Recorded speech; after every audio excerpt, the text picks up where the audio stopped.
Hey everybody, Tony D and Little Joan here with your Hollywoke hot take. We got a lot of stuff to talk about and Seth Rogen. So let's get into it. Smash like and subscribe. Thank you for smash liking and subscribing. Please check out my books, Wokistan, a novel, Hollywoke, another novel about the stuff we talk about here, political satire, and of course, the Pineys, books 1 through 6. 7 coming this summer. Comedy, horror, in South Jersey.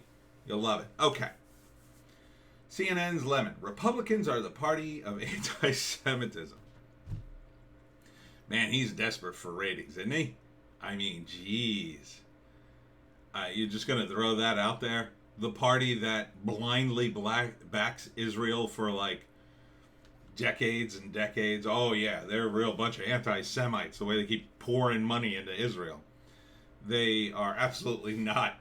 The one thing the Republican, you could say a lot of criticize things about the Republican Party. The number one thing they are not is anti-Semites. No way. No effing way. Don Lemon is, in my view, desperate for ratings and will say anything. Speaking of which, CNN's Cuomo, right, making assumptions on COVID origin leads to hatred towards Asian people. We haven't seen assumptions on the left. What the hell are you talking about, dude? Haven't seen assumptions on the left? Have you seen the left recently? Have you seen Antifa in the streets calling cops the N-word, screaming into people's faces, screaming all sorts of racial epithets? Have you not seen that? Have you not seen the anti-Semitism in the Democratic Party on Twitter that you so worship and listen to? CNN, man, what an S show. What an absolute S show. And meanwhile, as CNN loses credibility, I gotta say, InfoWars keeps gaining it. Now they got Russell Brand on there. Now look, Russell Brand is not a journalist.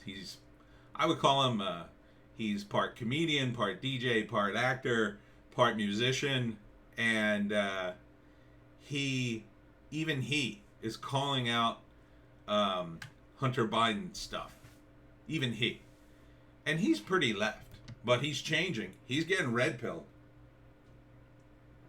Because as the mainstream media refuses to just look at certain things, they lose people like Brand. He's off the reservation at this point. In a lot of respects. He's not going to blindly follow anybody on the left down a rat hole anymore. Because like a lot of people, he feels betrayed. Absolutely betrayed.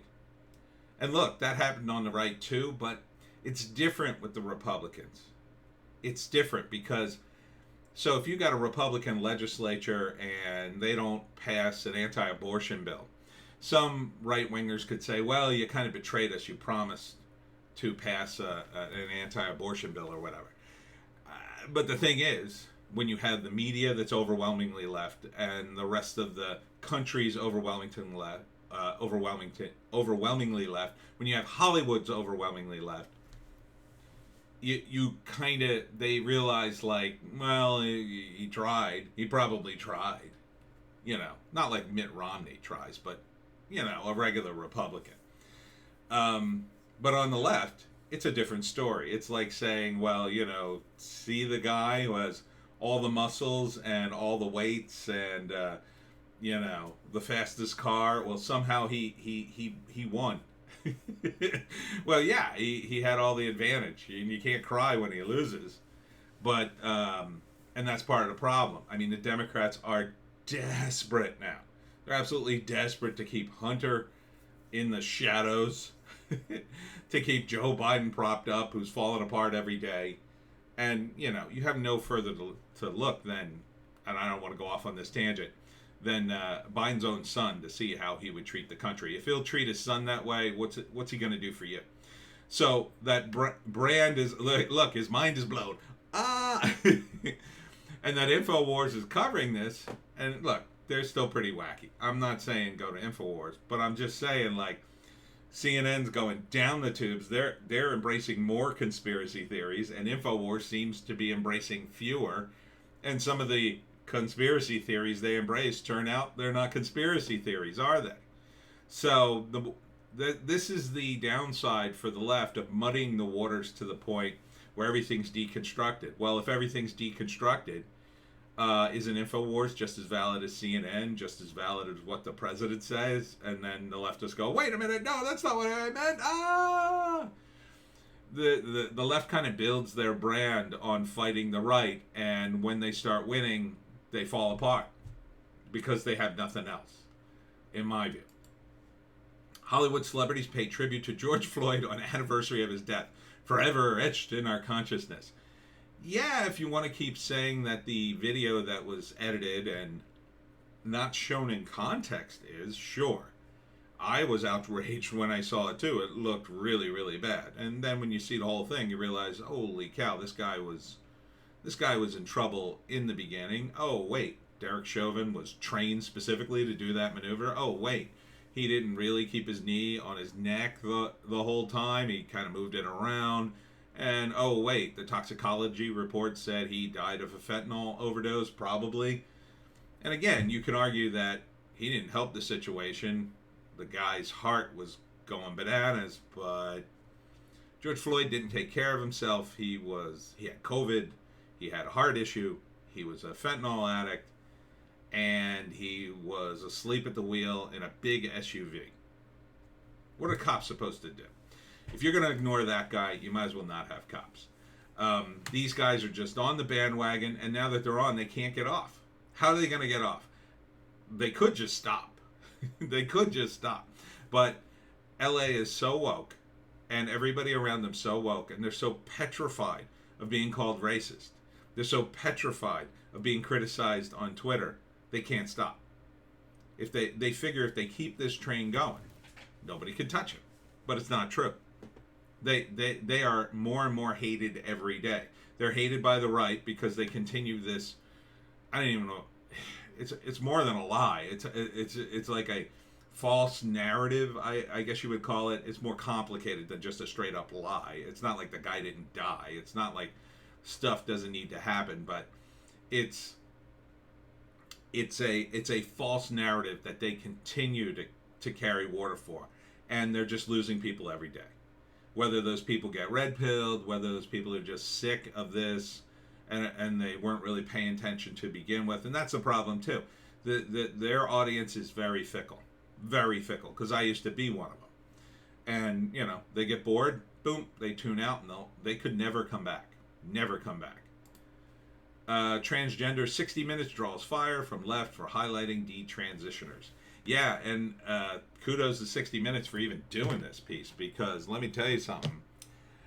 It actually influenced some of the people I know, and I was happy to see that. The moment they started talking about it, I immediately went into, oh my God, they've been talking about this for months. And I went off, on a tangent explaining the whole sports thing and all the various issues that, on the internet, they've been talked about for, well, actually years, I think. Meanwhile, like 60 Minutes kind of just gets caught up. Oh, by the way, maybe pushing this on children or people who aren't ready or people who haven't had, say, some therapy to figure out what their deal is, maybe that's a bad idea. And now, of course, you have, I guess you'd call them the more militant trans people or the Hollywood trans people. They're just coming out and, again, it's all politics in the not in the White House sense, but in the politics of the culture. It's like, oh, wait, no, somebody said something about trans people. We can't be criticized. I have to say something. That's not what it's about. There's more nuance than that, and not everybody's trans. In fact, a very tiny minority of people are. Doesn't mean they're bad, but there's too many gender trenders, as I call them. They're caught up in this, and they want to be a part of something, and they want attention, and they want to be called brave and nice and wonderful. They want that. They desperately want some kind of validation in their life. Everybody does, but changing your whole sex is not necessarily the answer for most people. For some people, it is. For my friend, it totally was. She couldn't be happier. But for a lot of other people, they They are just jumping in, or they're being pushed into it by other people who really want the internet clout, you know. And this is what I got handed. 60 Minutes actually talked about it. I didn't watch it at first. I thought, oh, this is gonna be what is this gonna be? Nothing. It's gonna be a gaslighting session, whatever you call it. Yeah, it actually worked. It actually changed some people. So hopefully, we'll get, the Biden administration will turn on women's sports and finally put back the Trump era rules and then call it something else and take credit for it. But we'll see. Amazon buys MGM studio behind James Bond for $8.45 billion. Yeah, as Nerdrotic said, this really isn't a good purchase. This really isn't a good catalog. I mean, James Bond's about the only thing in that catalog. They've got Rocky and RoboCop and a few other things, but really it's James Bond. And Bond is being ruined. This next movie could ruin Bond forever. They really need a total relaunch. But the question is Amazon woke? It sounds pretty woke. So, we don't need a woke Bond.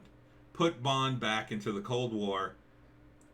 Just chuck everything and in the recent continuity, and just start Bond in the Cold War and keep him there. That's where he's great. He's awesome. And then you don't have to worry about sexism or cigarettes or drinking. He could do all the cool stuff he normally does, and we could love him for it. And you could just say, well, it's in the Cold War. What do you want from us? So that's the solution. And speaking of franchises, Evil Dead rise set at New Line. Good for Sam Raimi, I guess, for I don't know if he sold it. I don't know. He probably didn't keep the rights when he made this movie. They kept bringing him back. But now it's going to be an Evil Dead in the city. I don't know. These remakes, they've been more serious horror as opposed to Sam Raimi, where he has a lot of fun. Will Lee Cronin have fun? Well, if you're not having fun, I'm not seeing your movie, Lee. So have fun or be advised. But just a bit of a white pill. Garbage Pail Kids animated series in the works at HBO Max. Danny McBride's Roughhouse Pictures is TV with Michael Eisner's Tops and Tourinate to bring the beloved 80s trading card characters back to life. This will only work if they actually do the characters. See this guy farting, see snot pouring out of this little girl's face. Yeah, it's got to be like one of the most disgusting shows ever. And crazy and just insane. But, if they go woke, it'll suck. I mean, it'll probably suck anyway. I mean, most people aren't going to watch Garbage Pail Kids. I won't watch it. I'm not a Garbage Pail Kids guy. I was a Wacky Packs guy. That's the older guys. Wacky Packs. That was our thing. And they can't make a movie about Wacky Packs. But this is basically Garbage Pail Kids were Wacky Packs, but for Cabbage Patch Kids. So maybe this is irreverent enough that we'll actually get a comedy. But speaking of comedy, I gotta rant about Seth Rogen. Okay, so Yellow Flash just did a piece on this, and Rogen, I mean, he's just woke as hell, and he was talking about jokes and how comedians, hey, here's some of the stuff he said. There are certain jokes that for sure that have not aged well, but I think that's the nature of comedy, Rogen said. I think conceptually those movies are sound. I think there's a reason they've lasted as far as people still watching and enjoying them today. Jokes are not things that necessarily are built to last. And that's true. But he goes on to say, to me, when I see comedians complain about this kind of thing, I don't understand what they're complaining about. If you made a joke that's aged terribly, accept it. If you think it's aged terribly, then say that. If you don't like that, then don't be a comedian anymore. To me, it's not worth complaining about to the degree I see other comedians complaining about it. Yeah, see, he, as usual, he gets to miss the point. This is why he got dunked on by Dankula, on the internet, and then got mad. Comedy is a young man's game. I could have told you Dank was going to win that battle. Because, look, Seth's getting up there. It doesn't mean he can't still be funny if he wants to, but it gets harder and harder as you get older. Because when you're a young guy, you're indestructible, just like everybody else who's young, and you're not thinking, and you say things. You haven't had people die in your family. You haven't had a lot of tragedy in your life. Your life's been probably pretty good up until that moment, and you're just saying crazy, outrageous stuff just to get a rise out of people, and you say stuff that is really offensive sometimes just to get a rise out of people. But then as you get older and you see the consequences of that, it kind of impacts you. And I'm not saying it should or it shouldn't, but there's no denying that it does. And it just changes you. And the change tends to make older guys less funny unless they evolve in some way. And there are exceptions. You look at Carlin, you look at Richard Pryor. Richard Pryor really didn't change. He was like a party maniac all the way to the end, just about. Even Dave Chappelle. And they also get, the older comedians get a bit craftier. They're more polished and they're a brand. And when you go to see Dave Chappelle, you expect a laugh, and therefore, to some extent, not that his material isn't funny, to some extent you do laugh because it's Dave Chappelle. I laugh at Dave Chappelle, therefore I do. If you see a new comic, and especially if he's older, and he just rubs you the wrong way, then you go the other way with comedy. You spiral down instead of spiraling up. So with Seth, he is kind of stomping on the brakes of his own comedy and insisting that he's going to be more serious and spiraling down. But he kind of doesn't realize that. Because comedy, as I've always said, is a shared experience. You connect with the audience. They call it, I guess you call it crowd work, right? You work the audience. You do crowd work. And some comedians are great at that, and some comedians are terrible at it. My crowd work was, it was like one of those wavy lines on an oscilloscope. Sometimes I'd hit it and I'd ride the wave for a little bit and I'd feel it, and I'd be in the middle of my set and I'd be like, oh yeah, I'm connecting, and then I couldn't hold on to it. It was like holding the tiger by its tail. It would just leave my grasp, and I'd go off the reservation and do something totally ridiculous, or everybody in the audience would get deathly silent, like, what the hell is he talking about? But that's partly on me, because I'm kind of on the end of the bell curve. I'm kind of a weirdo. I'm kind of not an average guy. Seth built his brand on being an average guy. And like me, he's sort of a writer comic, so he's more of a writer. And when you're a writer, you draw from your personal experience a lot of times. And that was great for Seth in the beginning, when he was normal. He was a normal guy. He was from Canada. He was an actor. He's struggling. He's going through the system. Now he's like one of the most successful movie stars around. He's a big name. Look at him. Look how trimmed his beard is. He's in a nice suit. I'm sure it costs like $2,000. He looks amazing. He's got perfect hair. He's got just the gray around there. This isn't a guy who's struggling. This isn't a guy in like an army jacket who's coming out of a Starbucks that somebody got a picture of, like, oh hey man, I gotta run, I gotta have a meeting. No, this is a guy who people beg him for meetings now. He's a millionaire. He probably lives up in the hills in a massive mansion, and all day long he deals with his staff and his money and big projects, and he has big meetings, and that is a different bubble. He can't make comedy on that. No, who's going to relate to it? Who's going to relate to being stuck in your limo in the middle of LA traffic, and you're talking to somebody on the phone, and you end up having the meeting on the phone, but you really wanted to have it on in person, and you wanted to go to this fancy restaurant, but you couldn't get there in time, and now you're going to miss the whole meeting, and you can't show up in the restaurant because the guys you were going to meet with are still there, and you look like an idiot. So then you end up going back to your office or back to your mansion, and then you're just like, oh man, I didn't even get to the damn meeting, had to have it on the phone. Yeah, nobody's really going to relate to that, but everybody can relate to, oh crap, I spent too much money this month. I don't know if I'm going to pay my bills. I'm going to have to eat nothing but ramen noodles for the rest of the week.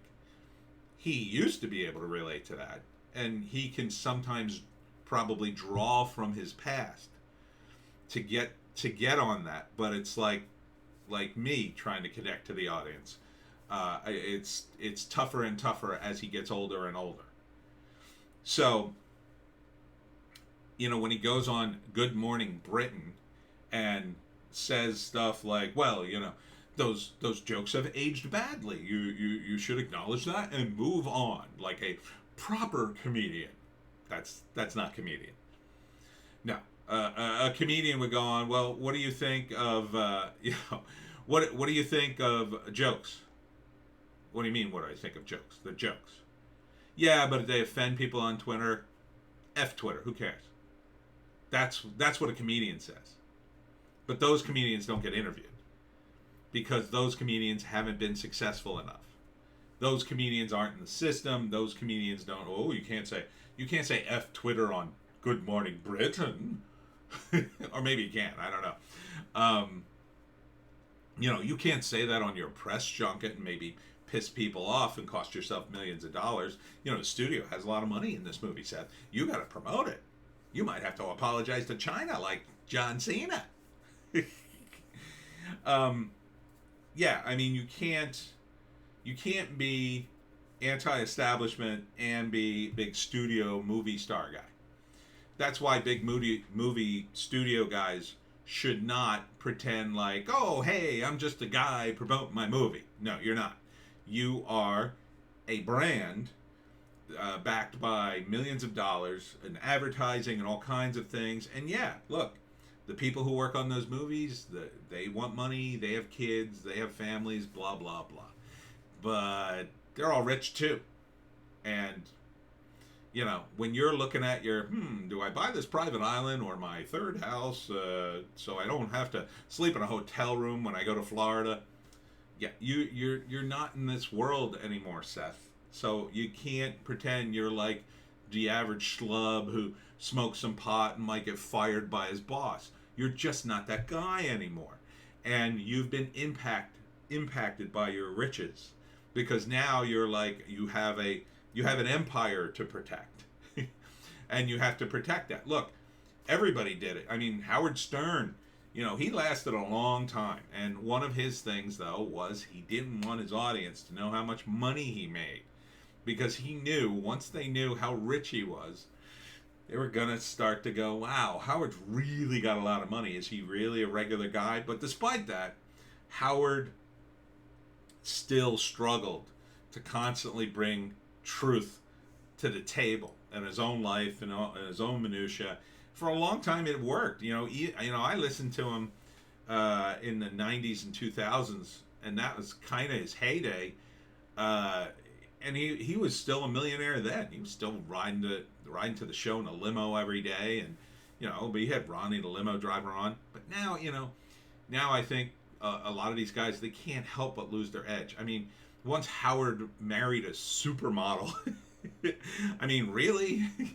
You divorce your wife and marry a supermodel. You're that guy, Howard. You're the guy that you promised you'd never become. And I'm not saying it's, he's a bad person for becoming that, but you just have to acknowledge, like, I'm not the guy I was.